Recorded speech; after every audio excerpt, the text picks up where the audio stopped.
bakubwiye ngo barayandika ukagira umusazi. Inkuru icyo tuganira yababyanditse. Inkuru yose barayandika. Uzi ko mfite interview mu rugo nakoze nakoreye abanyamakuru ba Radio Rwanda ibyo bazambaza nibyo nzabasubiza. Mushenzi uzahinde uzayigukorera. None ndabizi. Yine umunyamakuru uzagusanga epa atari we waje. Nge nzabahitamo. Murabaye kw'imikino nzahitamo Rigane se na Ruvuyanga cyangwa Ruruki. Rugayo. Ruvuyanga numva abantu bo kuri bose barajyanye nara. Hari Rugaju. Rugangura, Ruvuyanga, Rugaju. Mushenzi nagarutse kwa Rugaju, Rugangura, Ruvuyanga, Rurenzo.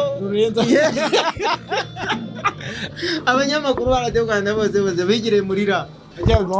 Ahubwo tuvuge kuri iki. Wa udamu yitwa ngo kigwa kuri televiziyo kwa. Rugagarusi, Bigogarusi. Rugogarusi.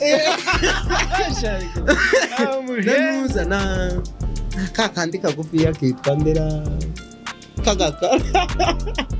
Kitwa ndakibaje. Kitwa Pirate Nsabi. Okay, turi kumwe na Pirate Nsabi kuri MTV show. Welcome M Pirate Nsabi. Cyane izina ry'Imana interview ntago manasara yishobora.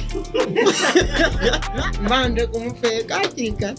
Sinzi byarambaza. Ubu uri kumbaza ngo iki? Ndakubaje ngo welcome Pirate Nsabi. Ero mushenzi.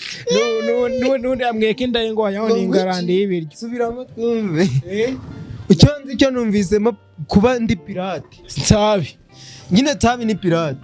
Okay, ntacyo. Yo nta kibazo ubwo nzaba ari pirate. Ngenda komereza. Ngo dutemo se man. Dutemo. Hehe. Dutemo. Haja. Twagiye. Ahabwo nyine nashaka ko twiganirira ku makuru ari kuvugwa ku iki?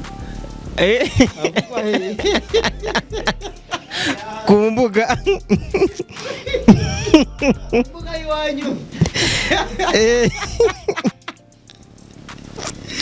Ganara eze ubwo ndamenya